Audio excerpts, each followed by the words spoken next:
And now for something completely different. It's the Bitchspot Report. Welcome to the Bitchspot Report, the atheist podcast that isn't afraid to tell the truth, the whole truth, and nothing but the truth. We hope we can entertain, engage, and perhaps even enrage you with discussions of religion, politics, and beyond. Now let's begin this episode of the Bitchspot Report. And welcome to episode 15 of the Bitchspot Report, the conservative atheist podcast that isn't afraid to tell it like it is. How you doing this week, Mike? Doing pretty good. Well, that's good to hear. For the last couple of weeks, I've been like wall-to-wall slammed, and I haven't really had much time to do much of anything. Last week, I couldn't even really get the YouTube video up, or I just kind of put it up, with a single picture through the whole thing because it's all I really had time for.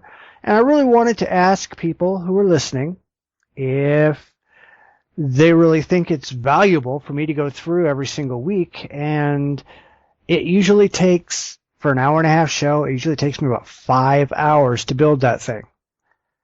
Does anybody think it's really worthwhile? I know I do have some subscribers over there. I don't know if they're just listening to the podcast and couldn't care less about all the stuff I put up. Somebody please let me know. I mean, I don't know if you have any input on the whole thing. I think it's fine. I mean, I'm not, I usually just listen to the podcast, the podcast part. I don't really spend too much time on YouTube unless it's cute cat pictures and stuff like that. Yeah. Well, I mean, I'm going to continue to do the Bitchspot quickies and things like that, where I'm going to do all the work because it's only like 10, 15 minutes long. But when you're talking an hour and a half, that takes a shit ton of time. Oh, yeah. And, if nobody is getting anything out of it, it's time I really could be spending elsewhere. The other question I have for people is I've tried to do some different things with the opening to the show. I'm sure people have heard I've got like 5 different openings that I've done over time. I wanted to know if anybody had any other ideas or if anybody had any favorites or if anybody even cares, because I just think it's something new and interesting for people to listen to. I don't know if it's something that anybody really cares one way or the other about, but I'm going to probably have to redo the opening again now that I've got you back online. So should I do 5 different openings? Or, hey, as far as I'm concerned, if people come up with some really cool ideas, I'll make a new opening every single show. I don't really care. It's what people want. I'm not too particular about the openings. Just as long as I know, hey, I'm actually listening to the Bitchspot Report. I mean, then I'm good, type. But I'm that kind of listener. I'm in for the content, So the opening, it could be silly, it could be serious, it could be a like a clip maybe from one of our lead articles. I mean, that would be fine. I mean, as long as we're giving the listeners quality content, I think that's probably what they're probably more interested in. Yeah, but I mean, I want to have fun too, and oh yeah, gotta have fun. I want to know what everybody else is interested in, or if anybody has any suggestions or comments or anything like that, because the openings are really pretty easy. There's a standard, the Bitchspot Report, blah blah blah, but there's always something at the beginning, and I've been trying to make it kind of fun or cute, or we originally started out doing it kind of like newsy or whatever, but I don't really mind doing these things. They take a few seconds, but if people have a whole bunch of ideas for what they'd like to hear, I don't know, maybe we should run a contest on coming up with an opening or something. That might be interesting sometime. That'd be cool. I think that'd be a good idea. Challenge the listeners to do the work for us. Yeah, well, who knows? Yeah. Well, we'll have to think about that. All right, well, let's go ahead and get right on into the news. And now the news. All right, leading neuroscientist, religious fundamentalism may be a mental illness that can be cured.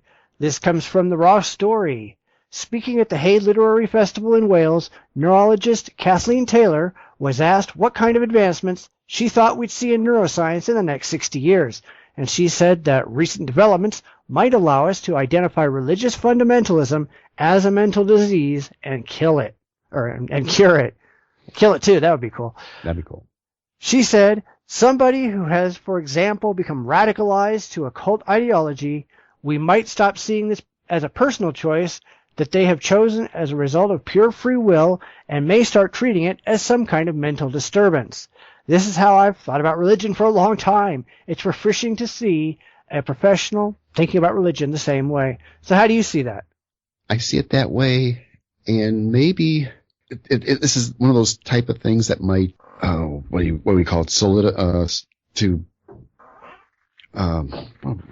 how would I explain it? Like, it would, band them together tighter, thinking, science is attacking us again as, calling us mental cases. I think this is a good start. Well, I mean, they're not saying that every religious person out there is crazy. That's not what she was trying to say at all. She's just saying religious fundamentalists, the hardcore evangelical Looney Tunes that we all know and love, there's probably something wrong with those people. And I would absolutely agree. There's probably something wrong with those people. That's why they have that kind of extreme adherence to religious principles.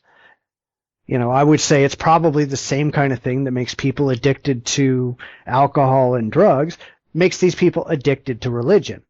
There's that. And actually, I've been doing some research. I'm reading Helter Skelter, the Charles Manson. Yeah. And I'm kind of in the part where they're talking about. I mean, Charlie had this. I mean, he's definitely a mental case. I mean, there's no doubt about it. And he had mixed together Revelations with the Beatles with Adolf Hitler. I mean, yes, this is a guy who's definitely off his rocker, and he integrated.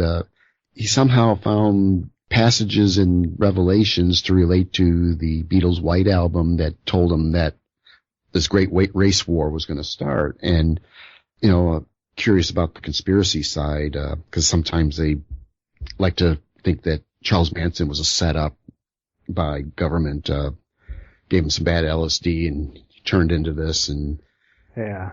But, really, it seems to me like, in Charlie's case, he mix and matches religion, these beliefs, and he was able to sell it to these. I mean, they're basically kids that had, they're runaway kids that, they came from broken homes. They wandered to California and got hooked up, and it's that whole new age gurus, anyone who had an easy way to do things, they kind of follow him.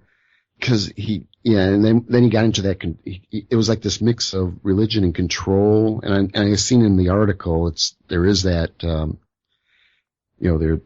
fundamentalism or fundamentalists, they will lock on and they will, like things like, spare the rod, spoil the child. So it's okay to beat the living crap out of your children every day because this is what God wants. There's definitely stuff wrong there.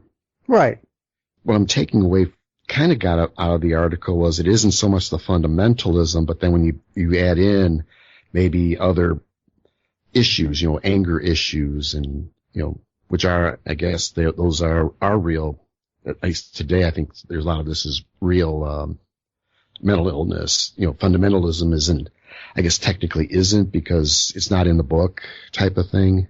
That fundamentalism is used as a reinforcement to committing your particular favorite psychosis, I guess, is the, you may not want to, you may be wishy-washy on abortion, but, because the religion comes in, then it says, okay, I gotta be rigid and say no abortions, that type of a thing.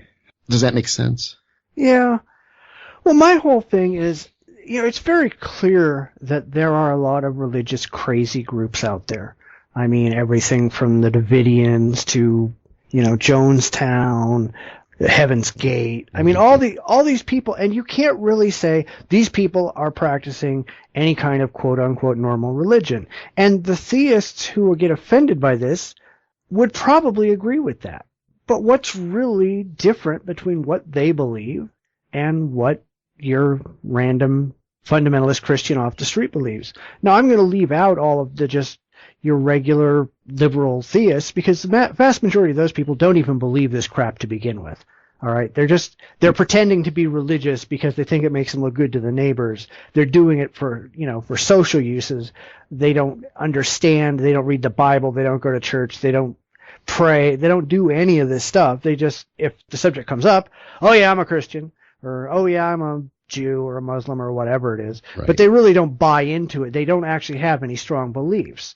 And those are the people who you're going to get who are really offended by the whole idea that, being religious is crazy, because they're not really religious. They're just hangers on. Right, right.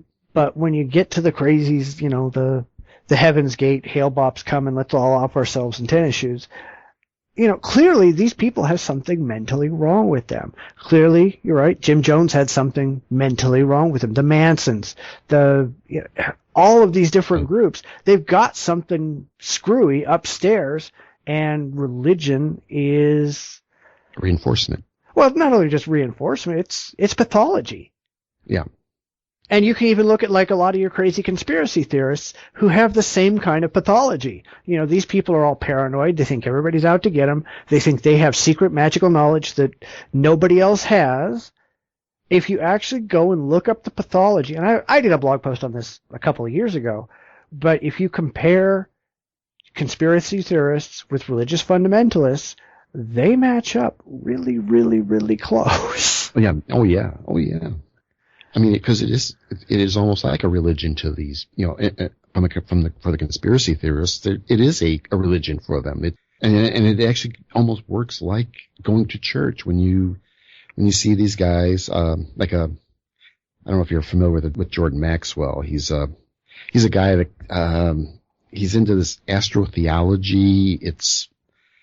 It has to do with, actually, I don't know what it's like a mixture of kind of like Eastern religion mixed with ancient Egyptian mythology. He kind of mashes it together, and then he takes it and gets into symbology, and how different words and what words really mean type of thing. It's really out there. It makes no sense. But I'm looking at him. He's got a lot of videos out, and he's standing in front of a crowd, and he's walking back and forth like an evangelist preacher. He's doing his spiel, and these people are like, their jaws are down. They're like looking, they're just sucking all this stuff in, and it's like, I mean, and there's no difference. I mean, you can put an evangelist in front of the, what is it, like a Jimmy Swaggart in front of them, and it would be the same thing. This guy's. Yeah, they're just gullible, stupid people. Yep. But I wouldn't really call the gullible, stupid people insane, because, I don't think there's probably anything wrong with them upstairs other than the fact that, it's mostly empty. Right. But the people on the stage, those people have problems, unless they are like the Swaggarts and that kind of people they're just playing to their audience and they're just con men. Well, I think they're all those that promote conspiracy theories. I mean, they're all con men. I mean, they're all out trying to get get into your wallet. That's all they're interested in. Yeah, really. But I mean, I would separate between the people who know that what they're peddling is bullshit and are just doing it for the money, and the people who are really true believers and really believe what they're peddling, even though they still want your money. Right. I can agree with that. Yeah. The people who understand that what they're talking about is crap, I don't think they're insane. I just think they're criminal. The ones on the other side, yeah, they have serious mental problems. And I think it's a good thing if we start to recognize that religion is not a positive. It's not a net positive. It's a net negative for everybody. Yeah, definitely. And that's why the new DSM that just came out, DSM-5, it's now listing religious fundamentalism as a mental illness. Oh, it did? Oh, yeah. I didn't see that. I knew it came out, but I didn't really dig into it. So yeah, I mean, I haven't looked. I haven't read through it, but I know I was looking at I was just having a discussion with VJack from Atheist Revolution, and I pulled out the section in the new DSM-5 where it does talk about all kinds of religious disorders and things. Okay. I mean, religion is being recognized as problematic, which is a good thing. I think that's a good thing. I'm very, very happy with that. Yeah, I think that's good. This is good news. Yeah. All right, we want to move on to the next one? Let's move on to the next one. Take it away. Okay, Richmond megachurch loses 2 pastors following criminal charges. This comes from Gleanings, the important developments in the church and the world. It's been a tough month for Richmond Outreach Center in Richmond, Virginia. Within a week, 2 of the well-regarded megachurch pastors temporarily vacated their posts in order to sort out allegations against them in 2 separate but related cases. In an announcement posted to the church website yesterday, ROC announced that Executive Pastor Jason Hemlinger, I hope that's pronounced that right, voluntarily removed himself from his pastoral duties while he addresses his summons. Hemlinger is facing misdemeanor charge for allegedly making a threatening phone call to a former church member who criticized ROC founder Geronimo Aguilar, reports local NBC affiliate WWBT. The former member, Alan Caldwell, told local ABC affiliate WRIC that he witnessed alleged inappropriate behavior between Aguilar and some church wives plural. Soon after that interview, Hemlinger allegedly called Caldwell and yelled profanities and threatened to do bodily harm to him, reports WRIC. Meanwhile, Aguilar himself is on paid leave while he faces child sexual abuse charges in Texas, where he is currently in custody. Local news sources in Richmond report that Aguilar faces 7 charges that, if convicted, could mean he'll spend the rest of his life in prison. Don't you love these people? Yeah, this is a beautiful article. I love how these, I'm glad it's a mega church. I mean, not that any church is off limits. And I think I've mentioned it before. These guys have taken this moral, they claim the moral high ground, that they're the source of moral and ethical behavior. And then look what these guys, 2 of them, we're not talking 1, 2 are now, one in jail, one's in jail. It doesn't really say if the other one's in jail, but he's facing a misdemeanor charge. So he's probably pretty close. Well, I mean, let's face it, Aguilar actually committed the crimes, and then the other guy was really only guilty of showing his wonderful Christian love by cussing out people and making bodily threats. Yes. I mean, to be honest, this article just speaks for itself. I mean, it's just, again, you got these, they've set themselves up as moral, ethical bastions, I guess, and look what and then behind closed doors, look what they're doing. I mean, yeah, I mean, it's nothing new. And the problem is, you brought up that it was a megachurch. Megachurches suffer massive problems. This kind of crap happens all the time in megachurches. I mean, you'd almost think they were Catholic. But I mean, there's other stories. There was 2012, there was a pastor in a megachurch in Oklahoma that went to jail for child sex abuse.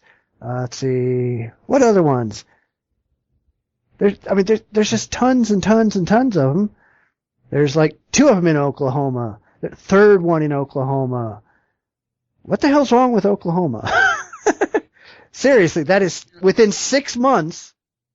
That's 3 separate megachurches in Oklahoma who have lost their pastors because of child sex abuse. I don't believe these people.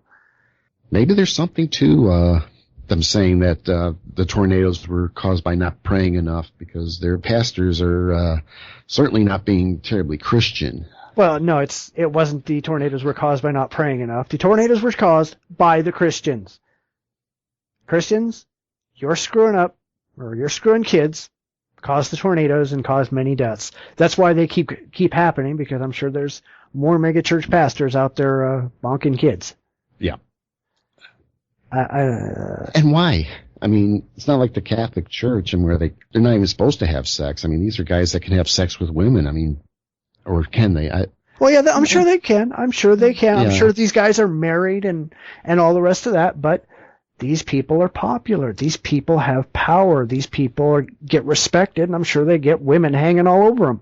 Women want to be with powerful men, and, it's like rock stars. These people are the rock stars of the Christian age. They've got groupies. They've got, they can get a different woman in bed every single night, and let's face it, they probably feel untouchable. They feel like they can do whatever the hell they want. Nobody can stop them. Well, actually, the law can stop them. Yeah. All you got, someone just has to turn them in, I'm sure with a church that size, and, I don't know what size town. Well, Richmond's a pretty good sized town. It can't be that hard to spot your pastor, riding around in a van offering candy to kids. I don't know. Well, probably not what happened in this case, but I probably don't want a lawsuit over something. But I think it would be pretty obvious when hey, pastor, what are you and your those kids doing back there? I would think that would click pretty fast. Then again, it's, it could be the same thing that went on with the Catholic Church, where they just, they can't do anything wrong, that, the parishioners maybe ignored it, or give the pastor benefit of doubt, type of crap, Yeah. It's like, well, I just went and looked up that mega church, and it says its average weekly attendance is 5,500. So it was a pretty good sized church. Yeah. So I would think, 5,500 a week. That's not bad. No, that's not bad. There aren't that many bigger in that area, but, that is what it is. And the other thing I thought was funny, we always accuse the Catholics of anytime their priests go out and molest a kid, the congregations always stand up and defend the pastor no matter what happens. And in this case, we see exactly the same thing. We've got this other senior pastor who's standing up going, you can't talk bad about us. You can't criticize him. You can't criticize the church. Seriously, if somebody I knew had gone out and screwed a bunch of 14-year-old girls, the last thing I would be doing is standing up and defending them. What is going through the heads of these idiots? Apparently nothing. Well, all right. There's nothing going through their heads because, what can you say? What was going on was wrong. How can you defend that? Even being a Christian, there is supposed to be, 10 commandments, they rail about it. Hey, we want our 10 commandments in front of our courthouses, so, well, if that's the case, why aren't you following them? What good is that? You're not following them, that hypocrisy, Yeah, I cannot imagine, and I certainly haven't seen this in the atheist community, but let's just say, for sake of argument, Richard Dawkins was, picked up for screwing little kids. How many people in the atheist community do you think would say, hey, you better let Richard Dawkins out of jail because he's Richard Dawkins and he deserves better treatment than anybody else? You would never, ever, ever see that. Yet these people who are claiming to have the moral high ground and moral superiority are all out defending criminals and pedophiles. Fuck you people. Yeah. I imagine there'll be some people who will defend Dawkins. I think in general, Brian Dunning of the Skeptoid podcast, just recently pled guilty to fraud charges. I think we talked about this, and the skeptical community, I'm disappointed. I listen to Skeptoid. I try to follow Brian Dunning and stuff he does, and I know early on it did come out that he was, he had been investigated.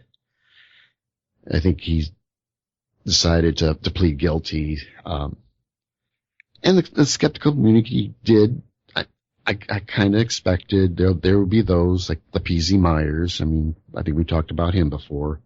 He was, why are we defending this guy? He's a criminal, blah, blah, that type of thing. And for me, it's like, yeah, I kind of agree. Dunning will just have to pay, he has to pay the price for what he did. Granted, I think some of the details, it sounded an awful lot like maybe a catch-22 situation almost, where it had to do with cookie stuffing was his thing. And at the time, maybe Amazon didn't really question it. Of course, it could have been that Amazon didn't understand cookie stuffing. So they were able to pull this off only until that Amazon realized that they paid this guy like $5 million and he'd never directed the traffic to Amazon, that they realized there was some fraud going on. So of course then they pursued it, and, Brian realized, I guess he's realized he's not going to win. So plead guilty. Let's get this over with. He might get, hopefully he just gets off with like a probation, maybe a couple months in jail, maybe. I mean, and it's going to happen, and I have no problem. I mean, he's made a great contribution to skepticism. I mean, you can't deny that. And, I mean, if he does goes through all this, I think it'd be all the better. And so the same thing, it's like, go look over the other side, but then again, there's kind of this, this hypocrisy, you're talking about, Christian religion, which they rail against homosexuality. They rail against they rail against any kind of sex. So these guys diddling little kids, I mean, that's, that goes completely against their teaching. This blind defense of that action, I mean, that's something wrong there. It's like, how can you morally and ethically support this guy, especially when you're basically saying, I'm okay with being a pedophile or being homosexual or being an adulterer, which is, all these things are against church doctrine. So it's like, come on. I kind of see the same stuff happening with Dunning. So there is no difference between this and, I mean, there's going to be people who will defend it, but I think there should be more people being appalled by this. I think there's always going to be somebody defending, Pastor so-on because, he's done this great work in the community. That's fine, but you know what? Just realize here's the moral center of your alleged moral center is committing these things. Does that, what does that say about you? Yeah, see, I would never ever defend anybody. I mean, I could say, okay, we're going to defend this person's actions in the community. That's fine. It's one thing to say, okay, this person has done X, Y, and Z. That's fine. But as soon as you start saying X, Y, and Z ought to change how we handle their criminal activities, absolutely not. If Brian Dunning is guilty, then he deserves to go to jail for as much time as he deserves to go to jail for. Whatever he's done for the skeptical community is entirely irrelevant, means nothing. And I will never defend him, or I never defend what he did. I might recognize other things that he's done, but I will never defend what he did or what criminal actions he took. Yeah, that's the difference. Yeah, we got to keep that separate. I mean, what he's done for the skeptical community is fantastic. What he's done outside that community is not, and it has to be, it has to be looked at it that way, and should be, we should address it and say, okay, Brian, you're going to jail. I mean, or you're going to do, you're going to pay a fine. You're going to whatever you got to do, because he's pled guilty. So we'll find out what happens, what that's going to entail. If it means jail time, if it means fine, probation, whatever that means, that's separate. We don't condone stealing. I mean, and that's basically what it's come down to. He stole from Amazon, and I cannot support that kind of activity. I mean, it doesn't matter. Unless you're religious, at which point in time all these people say he's our pastor, therefore he should never go to jail for anything he does because he's a man of God. Right. He's infallible. He's God's representative on the planet. He can do whatever he wants. Yeah, they think that whatever he's done the last 20 years somehow makes anything he does yesterday okay. And I don't buy that. I don't think you would ever see that in the skeptical community. I don't think you would find anybody who's saying, wow, that was a damn good podcast. Brian Dunning should never go to jail. No, You're not going to see that. You're not going to see that. I'd be very disappointed if I did see that. Yeah, luckily, I haven't seen anybody who's ever said anything remotely close to that. In fact, I've actually seen quite a few atheists say, he's let the community down. We should punish him even more. I wouldn't be opposed to that either, but, it's that's not how the courts work, but, I can see people thinking, feeling betrayed by what he did. Yeah. And I'd be cool if all these religious groups would go out and say, we placed our trust in this man, and, we think we should throw the book at him even harder. But you never see that. Right. Kick him out of the church, whatever. Of course, that's not going to solve the problem, but, but anyhow, that's... Yeah, well, I was actually kind of thinking, I'm kind of surprised that a lot of these big mega churches and the Catholic Church and all the rest of that, I'm kind of surprised that they don't have all their pastors and preachers and ministers sign some kind of like prenuptial agreement that basically says, if you are ever convicted of this, that, or the other crime, we're putting you on notice right now that this is not permissible. And if you are ever, for any reason, convicted of this crime, then you owe us, well, not only do you lose your spot in the clergy, but there's just massive financial problem. We sue you for every penny you've got, and you volunteer to give it all up, or whatever. Yeah. Forfeit their ministry. That's how they make their money. Most of these people are in jail for the rest of their lives. They don't have to worry about their ministry. But I'd really like to see where they say, every penny you have in the world now is ours, and you're legally agreeing to this before you even get to stand in the pulpit. Yeah. Well, I think that kind of happened to Jim Baker when Falwell took over his church. Baker went to jail, right? Right. And I think Falwell took over the amusement park. Yeah, but that was all. It all belonged to the church. Every penny Jim Baker has in his own name, it belongs to them forever. Yeah. I'd love to see that, but I don't know if it would stop any of these people. No. They'd probably still do the same thing. Oh, between that, I wouldn't be surprised if there's money going offshore into private bank accounts. Yeah, somewhere that they can, once they get out, they do something wrong, they go to jail for a little while and then come out. Because I think that's even what happened with Jim Baker. I think he tried to recover from that. He got back on TV for a while. Oh, he still has a ministry. Yeah. With his new wife, who isn't a walking makeup commercial. Luckily, she's dead. Makeup poisoning or whatever. Whatever.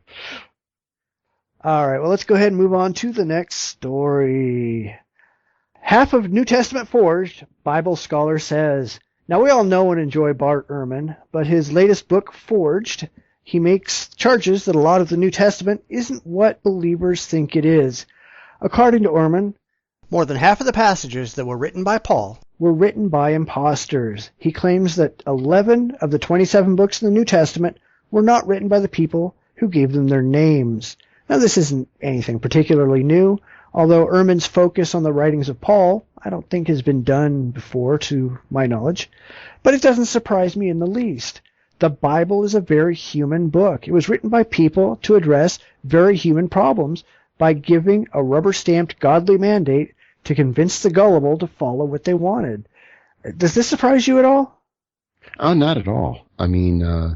Actually, I was always under the impression that many of these the New Testament books were written roughly about 300 years after Christ allegedly walked on the earth. This wasn't something that was written at the time, quote unquote, Jesus walked on the planet. The Gospels, we know they're at least 30 to 40 years out. And we also know that they were not written by the people who have their names. We know that they were not written by disciples. They were written by other people, and then the disciple names were just stamped on them. Right. And Paul never said he saw Jesus except in a delusion. So, it doesn't really matter when he wrote the books. But it's just kind of surprising that you've got all these books, and not just a couple of books. We're looking at, a third of the books in the New Testament are just frauds. Again. I just barely started tapping into this. I want to say that the Apocrypha. Yeah. And those books where the Christians were trying to try to fix the inconsistencies of the Bible. Like, Adam and Eve, had two sons. How did they beget, I guess, is the, did they make it with Eve? Because she's supposed to be the only woman. And there was that problem of incest or that type of thing. So they tried to reconcile those problems. And, of course, they only made it worse. So that a lot of those books never made it officially into the Bible. Yeah. So it was like there were those who needed to make things sound right. And so it doesn't surprise me that someone 30, 40, 300 years, even 1,000 years afterwards would put together what we see today. I keep wanting to say believe. I want to say believe's not the right word. Yeah, we don't believe, but we don't. Well, all of these books, and even going into the Apocrypha and all the other books that never made it into the Bible, you have to remember that these are not done by people who are just lying and trying to fool people. A lot of these are well-meaning believers who they want to solve church squabbling. They want to solve all the disagreements between the churches. So they write a book that they think solves the problem. And since they're a nobody, they just stamp a name on it from a well-known person in the Bible and say, hey, see, they solved the problem for you. And unfortunately, all of this stuff that we keep finding out about the Bible, we need to make sure that when we're evaluating the Bible, we evaluate it with evidence and criticism and all the rest. And the theists don't want that. They don't want us to question what's in the Bible. They don't want us to apply logic and reason. They don't want us to apply the same kind of mechanisms that we would apply to any other book in history. They just want blind faith, and that's that. I mean, I agree with that. It's, because when I saw this article, and it didn't surprise me. I mean, was some of like the Qumran texts. I'm going to say like many of the Old Testament, the New Testament, and if I'm not mistaken, even the evangelicals, every so many years, they'll go in there and they'll fiddle around with the Bible to fix it. Don't they have like some kind of conference that they do? Well, I mean, there's multiple translations where they'll go through and say, this is what they really meant when they said that, and they'll kind of nudge the wording. I mean, let's face it, that's what the whole King James Bible was King James nudged the wording to say what he wanted it to say. Yeah. I'm thinking even to modern times. I mean, we've been manipulating that book to fit our needs, and oh, sure. I mean, they go through and put out a new translation all the time. At least once a decade, somebody will come out with the newest, most accurate translation of the Bible, which is no more accurate than the last translation of the Bible, but it at least says what they want it to say now. Yeah. Everybody's got their favored version because it says what they believe, not what the Bible actually says. Right. I'm trying to remember, because I want to say it's from the documentary, History Channel documentaries, and the Qumran, the Dead Sea Scrolls, and how some of that is still accurate from that time. I think some of the Torah's still, I guess they still even use the same method to back check. They use like a counting system. So those are fairly accurate, or at least, hopefully. I mean, I imagine a word here and there over a couple thousand years, maybe. Of course, this is coming from that Simca. Was that Simca Jacob? It's that Canadian guy who does the Naked Archaeologist. Yeah, I know who you're talking about. Yeah, because he did a show and he showed how the today's scribes, when they inscribe a Torah, they actually count, it's like a checksum almost. Each page had to have so many letters to it. If it isn't, then there's something wrong with what you did. You got to start over. Yeah. So there was that, but you know what? Like we're talking about New Testament, I should probably get into this a little deeper. Well, of course, then you're also talking, translating from Hebrew to Greek to Latin to English, or Old English to New English. You're going through those steps. Well, even the Exodus, they talked about parting the Red Sea. Well, apparently it's actually, the actual translation should have been Reed, like a Reed Sea. Right, which may have been just a swamp, so they could have, again, this is trying to, I think that was, again, that Simca guy, trying to prove that the Exodus really happened and it happened the way it was in the Bible. Yeah, there's a lot of people out there who are desperately trying to rationalize the things in the Bible, saying, see, it could have happened. That's really my whole thing. I don't care about the translations. I don't care about any of it. I care if what is on that page actually happened in reality. And the fact is, none of this crap happened in reality. And every time this comes out, and this isn't the first time Bart Ehrman has shown that a lot of the things in the Bible are just absolutely false, or, science finds out that the things in the Bible never happened. These people just jump forward and, oh no, the Bible is perfect. You're just not reading it right. No, the Bible is a piece of shit. I'm sorry. You can't get around that. And those same kind of people are attacking Bart Ehrman right now, going, well, you can't attack our Bible. That's our belief. I don't care what your belief is. Your belief is bullshit. Come back when you've actually got something worthwhile to believe. Yeah. I mean, I would think, if I was a believer, I wasn't really, maybe at one time I might have been, but, I would like to and I think that's what maybe threw me into atheism, is that when I read the, whatever, and the stuff just didn't make sense. Original sin, that was a kicker. The Adam and Eve story, the creation story. It's like, this isn't how it happened. When I started realizing, men and women, it's not a good thing to have sex with your children. That's basically the Adam and Eve story, once they start begetting children, stuff like that. It's like, wait a minute, there's so much stuff wrong here. How can I trust this book where you're telling me it's, you're telling me one thing, but then you're saying Cain and Abel, I'm screwing up my Bible story here, but, you get the one son who has to beget.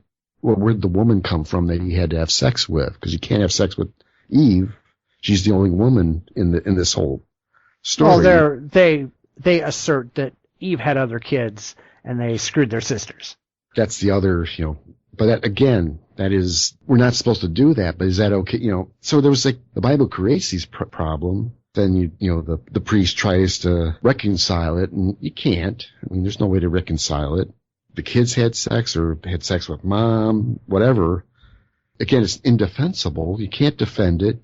You got this book that is your basis for your religion. Whether it's a Torah or a Quran or, whatever.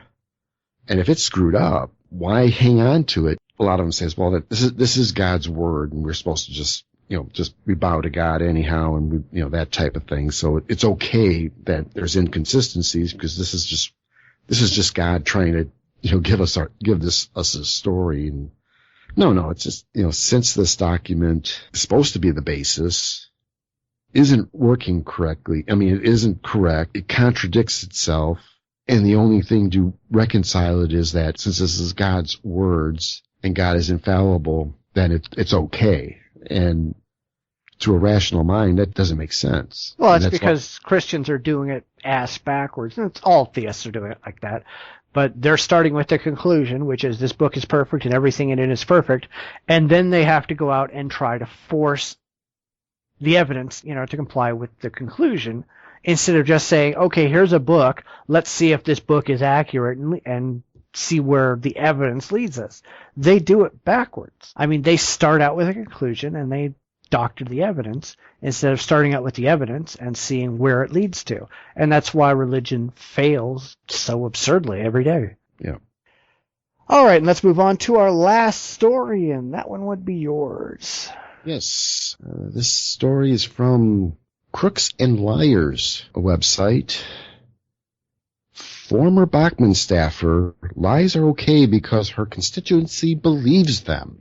And MSNBC's Martin Bashir spoke to Michelle Bachman staffer Peter Waldron, and although he's the man behind the recent ethics violations against her, he was still willing to defend Bachman when it came to the fact that she lies like a rug just about every time her mouth is open. And that is probably the best part of this story.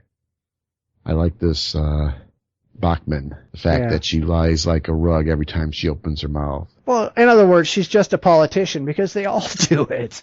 Yeah. Well, apparently this Peter Waldron is I guess he was a minister. And he had been like a minister in Uganda and Africa. And he's the guy that basically wrote the lies for her. What, she couldn't come up with her own lies? Come on, it's a politician, you know. Yeah, they all need scriptwriters. They can't do anything for themselves, we know. Yeah. Oh, I never did like Bachman anyhow, and I mean, you look at her, it's like this empty head. It's almost like a Sarah Palin, you know. It's like nothing upstairs. Right. And in the article, there's this transcript. How can a committed Christian say such utterly false and untruthful things almost as a matter of fact each day? And then Waldron comes back and says, well, the knee-jerk reaction to your question is, no one is perfect, Martin.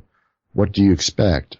On the other hand, your question is serious. I believe that she has made misstatements. Knowing her as I do, and as well as I do, I know that she doesn't sit down and make up a list of deliberate lies. Yeah, but she's like any politician out there. They don't set out to lie, but their goal is not to tell the truth. Their goal is to get elected. Their goal is to convince people to do what they want. And they're willing to say absolutely anything, including the biggest bullshit lies they can come up with, in order to meet that goal. They're not there just to lie to you, but they're there, but lies are part of their repertoire.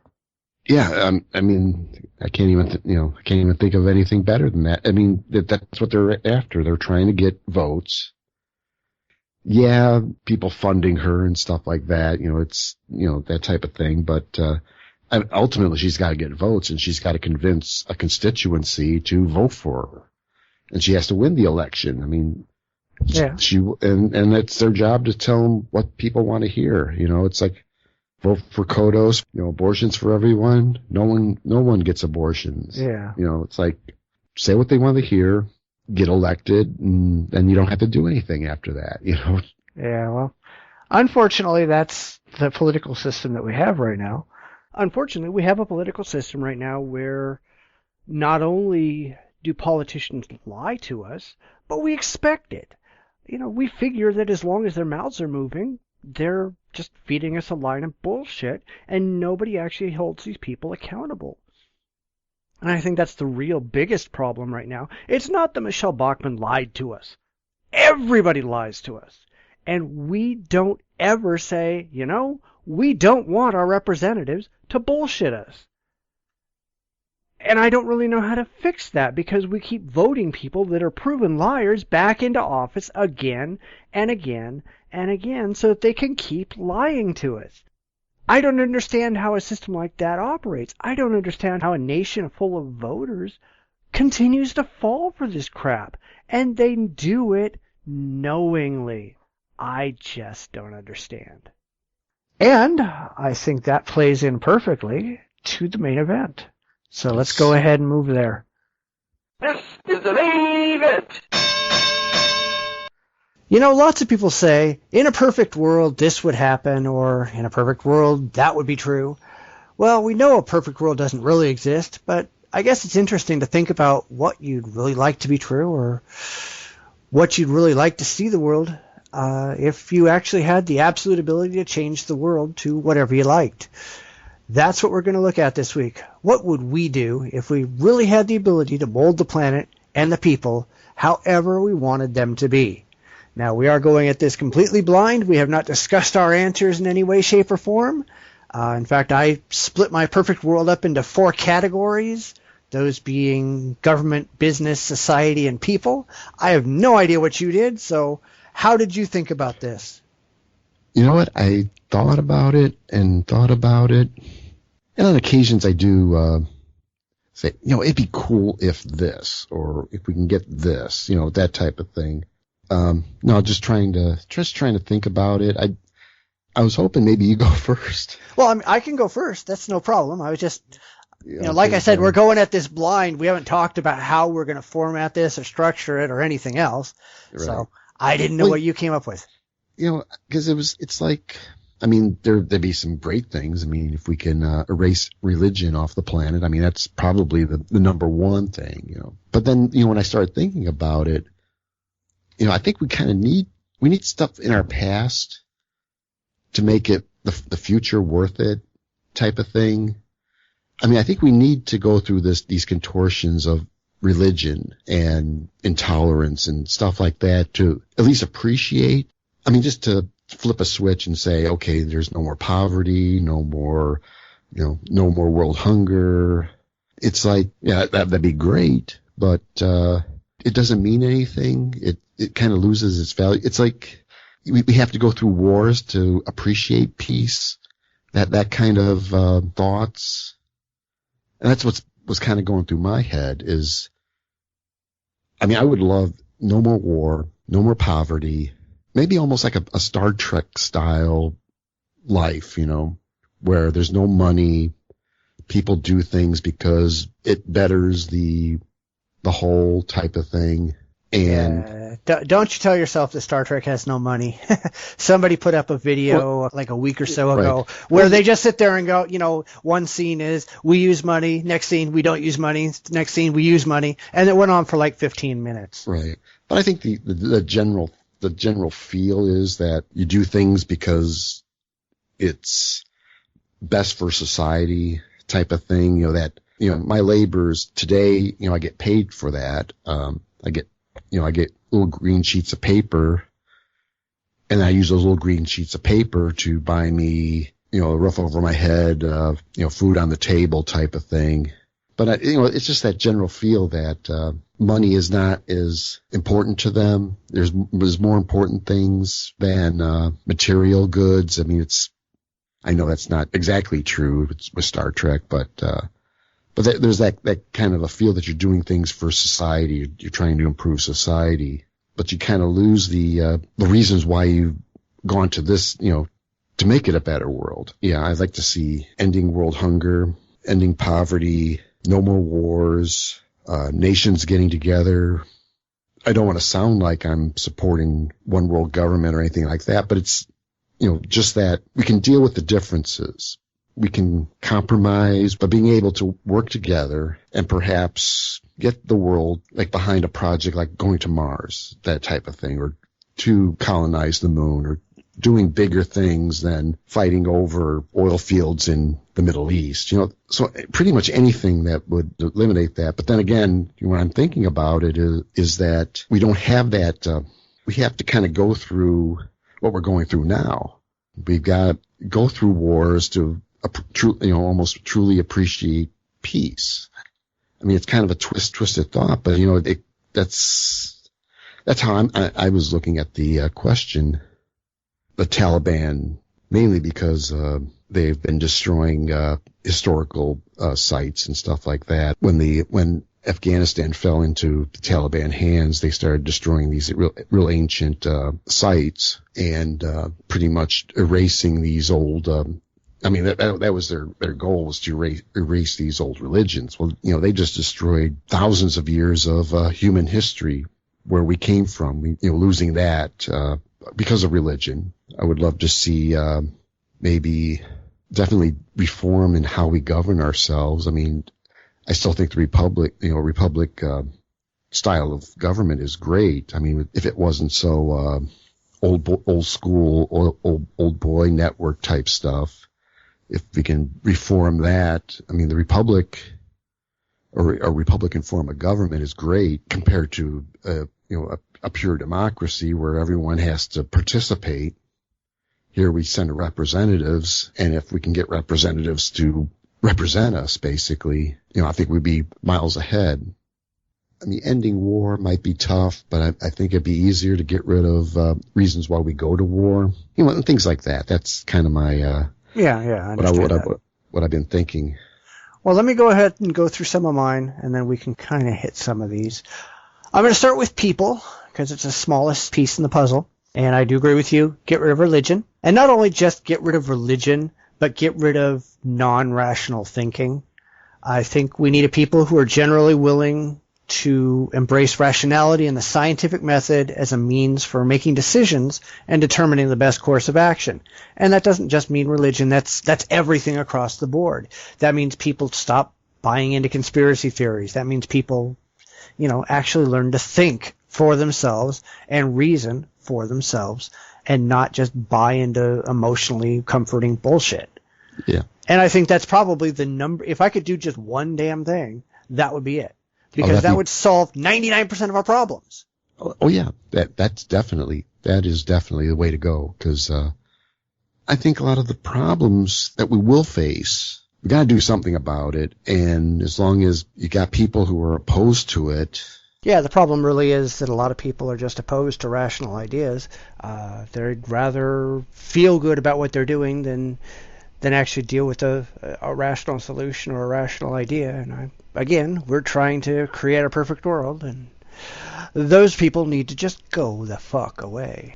And then the other thing that I had under people, and I think this is also very important, is we also need to embrace basic conservative values like personal and fiscal responsibility and small government. People need to be accountable to themselves and to society as a whole. And I think that last part is important because you see an awful lot of these neoconservatives who think everybody should be accountable to themselves, but fuck everybody else.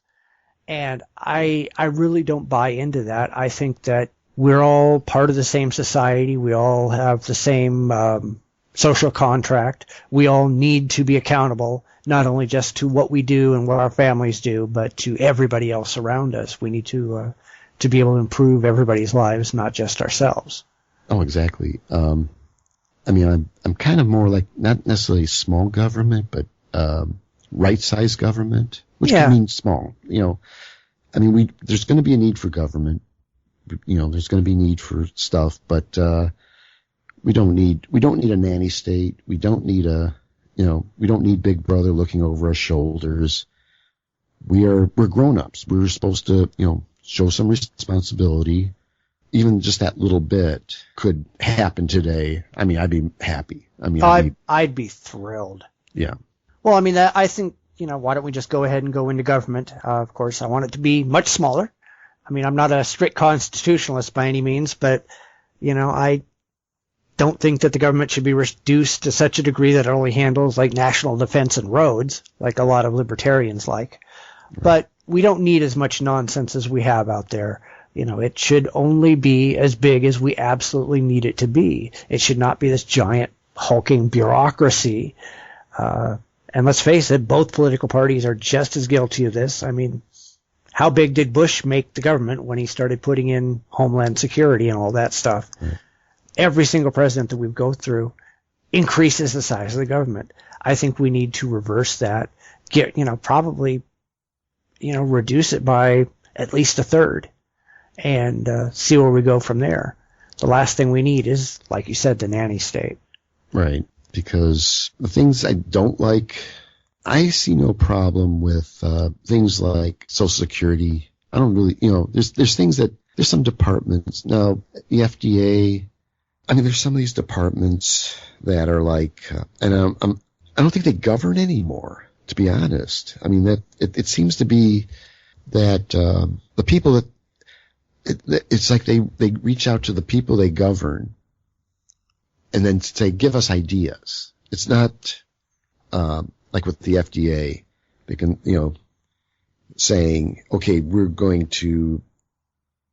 need to protect what would be a good example? Because pharmaceuticals. The idea is that they're supposed to be regulating them. They're supposed to, they have to be proven to work. All that kind of stuff. And it's up to the FDA to do that work. But what they're doing is, okay, Pfizer or Merck or Bayer, send us all your paperwork.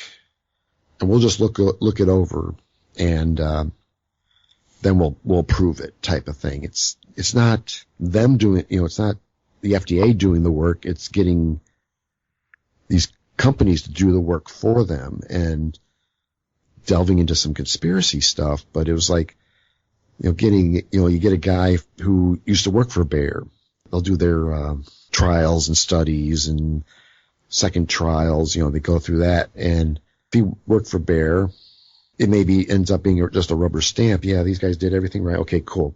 You know, not even 10 seconds. Yeah, this looks good. You know, pass it on. There should be an FDA guy involved with the study or something like that.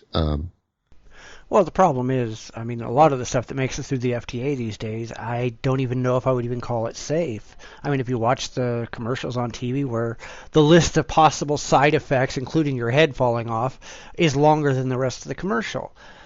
Is that really a safe product to put in front of the population? I don't know that it is. But I also think that the FDA is pressured to push this stuff through as fast as possible because it costs, I think they were saying it costs $500 million, you know, to get every drug to like stage 3 testing. And of that, only about 10% actually makes it out to the public. So these pharmaceutical companies, they do have a lot of money resting on getting these things out so that they can make money on it. And I got no problem with them making money on it, but they need to be producing a safe product. And I really do look at a lot of these things and say, all right, how much testing has actually been done on this?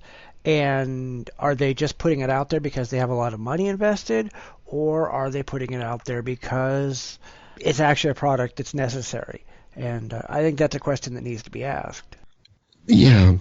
Yeah. Well, I mean, I think businesses in general need to be more responsible, which kind of brings me to the next topic. I do think businesses need to be more accountable than just to their boards. These people need to have a vested interest in the health and well-being of society. Because let's be honest, without society, they're not going to be selling a whole lot. Yeah. You know, I do think, and I mean, you know, I'm a big free market guy, but I honestly do think that we pay CEOs in this country way the hell too much. In 2010, a CEO in the U.S. averaged 145 times the salary of their employees. Now you compare that to like Sweden, and it's 34 times. We are the most, you know, the highest paid CEOs on the planet come out of the U.S. And like I was saying, in 2010, the average CEO salary rose by 33% in 1 year. This is insane. It's obscene. It's just obscene because, you know, and on the one hand, you say, okay, great. You've got a company whose board is willing to pay this much to this person. It's their money to spend. They can spend it any way they want. But unfortunately, they're spending that much money, and then they've got to cut it someplace else, which means they send half the jobs overseas, and they cut corners, and they lie to consumers, and they do all this crap. And I think that just needs to change. You know, if there was, again, I've seen a couple cases where, and it has to do with capital reinvestment, where you get these, I won't name the companies, but it was basically what they did was they stopped maintaining the plants. I mean, things would break down. There was nothing to fix it with, no money to fix it with. Some of these guys were literally, they would cut out a chunk of pipe, put another chunk of pipe in. It didn't matter. Boom, they were back up and running. Just duct tape and whatever. I mean, people were getting hurt, that type, you know, it was getting that bad, but they were doing that to make the company look more profitable. Of course, the upper management was making the money because they were making a product that, you know, these were fairly popular products. I mean, you go to a grocery store, I would say 3 out of 10 products you see on the shelf come from this company type of thing. And they ran the plant into the ground, made it look good. This new company comes in, buys it up, not realizing that nothing had been maintained. It was all paper value. There was, you know, the equipment was garbage, trash, stuff like that. And that was all just to make maximum profit. Yeah. And also it made the stock look good. So, and a lot of these CEOs, I mean, even many of these CEOs, you know, they may only make like $2 million a year type of thing, but the rest of it's all stock options, stock holdings and stuff like that. and they get paid a dividend on this stuff. So they're making a fortune off of all this. So when they're kicked out, they get their golden parachute. They trash the company, they leave. And I know that's happened with like 2 or 3 different companies. One that I've actually worked at after the fact. I mean, that was the story. They had a full engineering staff. I mean, we're talking, electrical and instrumentation, mechanical, piping, structural and civil engineer, couple, like 3 or 4 drafter designer types, and they did nothing all day. I mean, I would have loved to have been there when that was going on, because they played solitaire all day.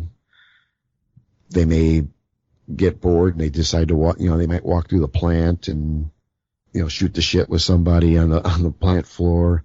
Yeah. And they did nothing to make it look like this place was making money. And, when this new company came in, half that engineering, department got fired, the second they took over. It's like, I mean, really sad. Yeah, well, they had a bad union, I can tell. Well, the union was good. Well, no, because around here, they have numbers in the union contracts that say you must employ this many people, whether you need them or not. And with technological advances, they will go and you only need half the crew that you used to need, but you still have to employ all those people. So half those people are just sitting there on chairs from sun up to sundown, drawing a paycheck because you cannot fire them for any reason. Actually, in Chicago, if you ever, I mean, it's a boring read, but if you go through the building codes for Chicago, every job in that town has to be done by a union operator. To run a movie projector in Chicago, you have to be a union projector operator. Store clerks, you name it, they all have to be union. Actually, that was the big stink in not too long ago in Chicago, where Walmart was trying to build. There's been this push to bring better stores into some of the nastier neighborhoods type of thing, to create jobs and that type of thing. But the work rules and the building codes require them to be union, and Walmart's a non-union company. So there was this big fight between Walmart and the city of Chicago. They were trying to get an exemption so they didn't have to be union. And you don't do that in Chicago. I mean, Chicago is majorly locked down union. Yeah, which is why they just built a Walmart 5 feet outside of Chicago, and now everybody goes to that Walmart anyway, or all the different Walmarts, because there's a bunch of them, and Chicago gets no tax money of any kind. Good job, Chicago. Yeah, shot yourself in the foot. Well, that's not even the worst of it. Talking about tax money for Chicago, Cook County, which is in Chicago, they put a tax on top of what Chicago. Now, I'm just trying to think what would be a good example of really nasty. I'm a smoker, so I pay where I live. I live in Will County, which is right next to Cook County, and I pay maybe $3.50 a pack. Pretty pricey. You go into downtown Chicago and you need to get a pack of cigarettes, you're going to spend almost $13 for a pack of cigarettes. Mm-hmm. And that's all tax. That's all tax. Oh, of course it is. And that's not only Chicago tax, but Cook County tax. I mean, it's funny when you get into like the edges of the county, you'll see signs, no Cook County tax, in front of the gas stations and stuff like that. No Cook County taxes. And literally, I mean, when Cook County raised it, I think they went higher than, I think it was Los Angeles I think New York has the highest. Los Angeles was number 2, and then Chicago was 3. And Cook County went above Los Angeles, or I think it was Los Angeles. I think Chicago was like the second highest taxes in the country. No, not surprising. Yeah. But that's But one. Yeah, I would never live there. And I was born there, so I would never go back because they're, if I think the corruption in California is bad, the corruption back there is just ridiculous. Yeah. So I love California. I'd worked out there quite a bit, and it didn't seem that bad. But of course I was working in Bakersfield. It's bad. They never saw a social tax they didn't like, and the entire state is unionized so that you can't move without a union. You can't fart without a union. Yeah. I noticed some of when I was on the one job, there was a company and there was I forget what requirements there were, because the electrical work crew, I think, had to have one guy, the foreman had to be certified as National Electric Code in order to, one, be a foreman, I guess, and number two, to have the company do any work in California. Because this was an outfit, I guess they're big on the West, like Nevada, Arizona. I don't think I ever saw them in Oregon, but I want to say the Southwest, and they were big in the power plants. And but you know what? I was not impressed with their abilities, to be honest. It was really bad. I did like up near Yosemite. I got a friend who lives up there, and I guess it's not too bad tax-wise to live up there. But I imagine it's all relative, I guess. Yeah, well, California's messed up with taxes. We pay the highest taxes of anyone, anywhere. But I would giggle when I see Arnold Schwarzenegger, on the TV, when he was governor. I'm like, am I watching a movie? Is this going to be like Running Man? Because I'm in Bakersfield, he was supposed to be the butcher of Bakersfield, Yeah, no, I wish, he was a disaster. And actually, I think that was the year, and I think it was 2008. They decided not to send out refunds on, the state income. They held them for like a month, and then they sent them out. Okay.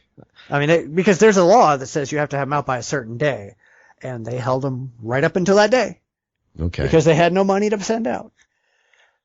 Yeah, sitting there having a cigarette with the locals, and they're like, oh, effing California, effing, they were not happy when that news came out. And I'm like, oh man, I thought Illinois was bad, because I think at that time we were getting ready to send a governor to prison. We haven't had to do that. We probably should. But yeah, now they're coming out with the news that 39% of every bill in Sacramento is written by special interests and just rubber stamped by representatives. They don't even write them. They don't even read them. Yes, that would be one big thing I'd love to get rid of.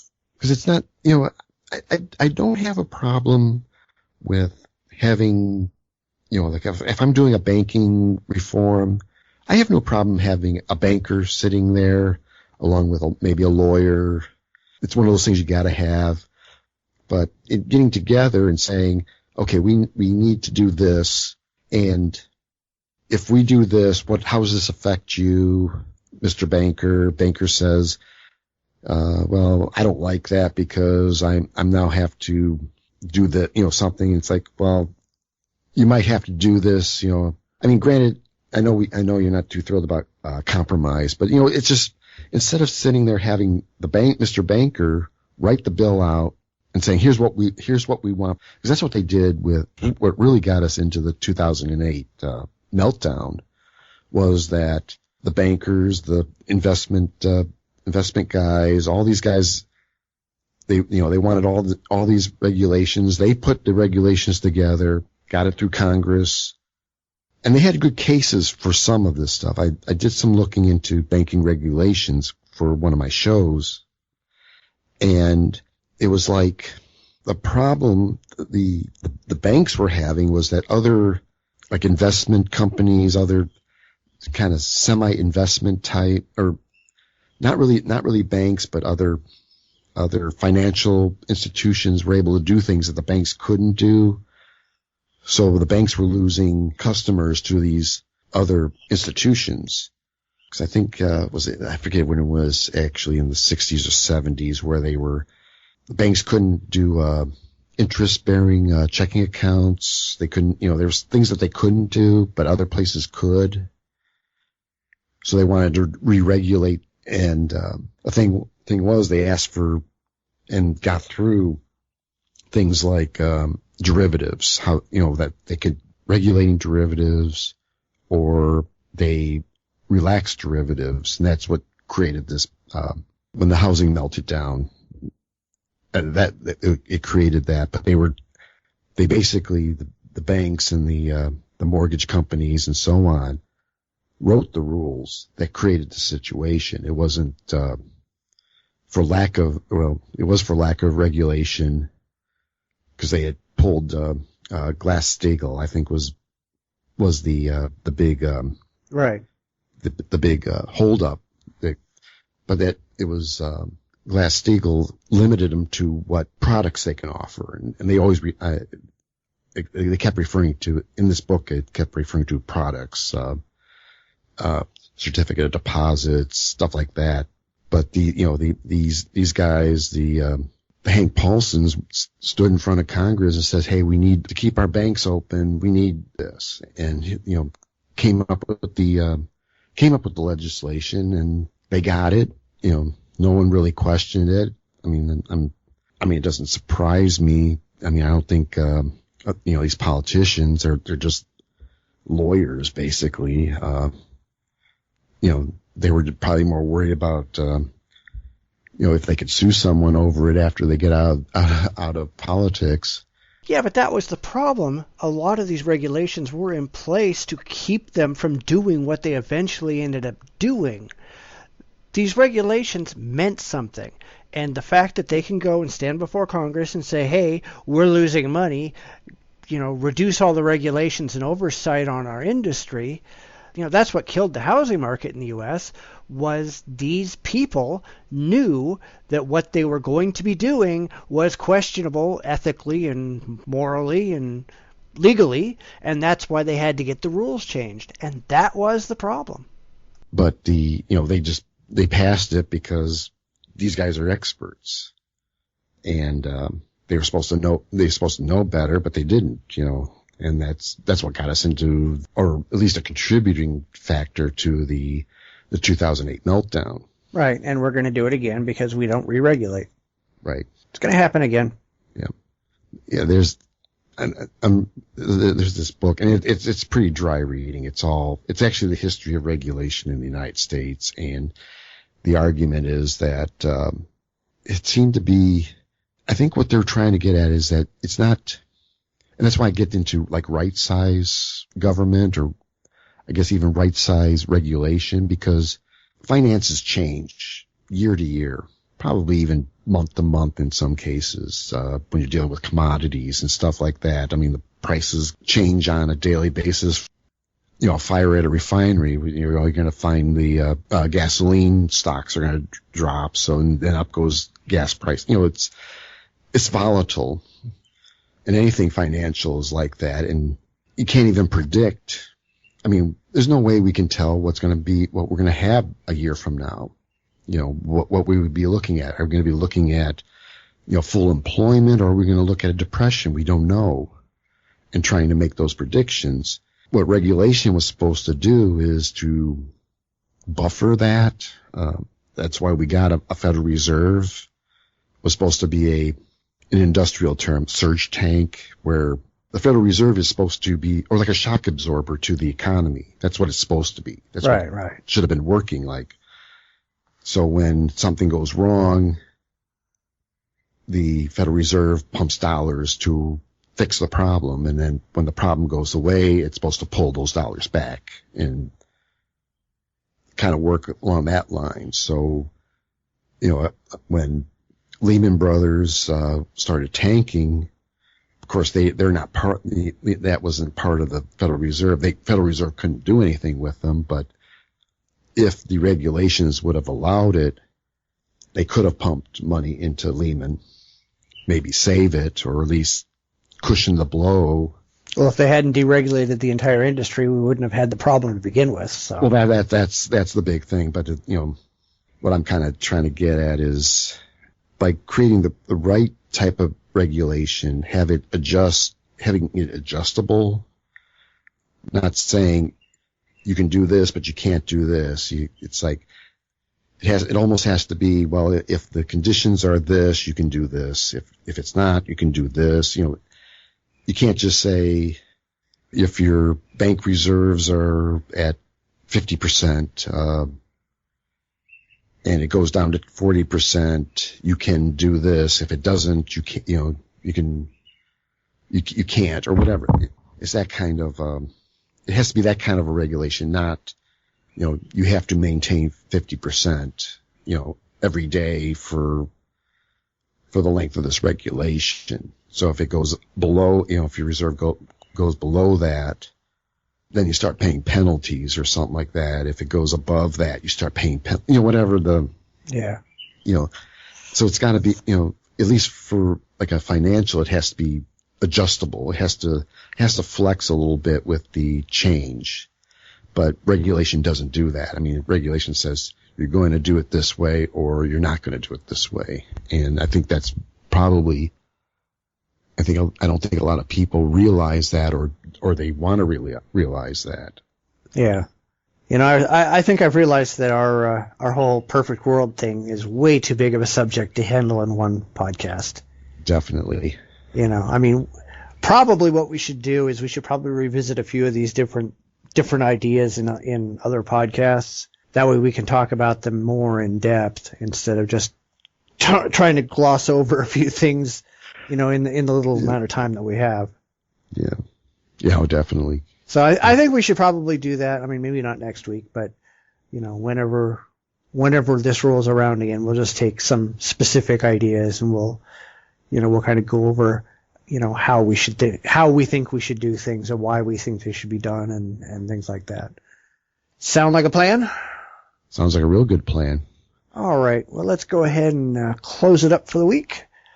That's another show in the can. Please make sure you subscribe to the podcast via iTunes or watch on YouTube and tell a friend about us. We'll see you again next week with another fun show. Thank you all, and we're out. We're out. You've been listening to the Bitchspot Report with your host, Cephus. You can follow me on Twitter at Bitchspot1. Please check out our podcast website at report.jdragononline.com. You can watch our podcast on YouTube at youtube.com/The Bitchspot Report. We're also available on iTunes. The link is at our site. Please subscribe and rate us. It really helps us a lot. We'll be back next week for another fact-filled episode of The Bitchspot Report. Please tune in again.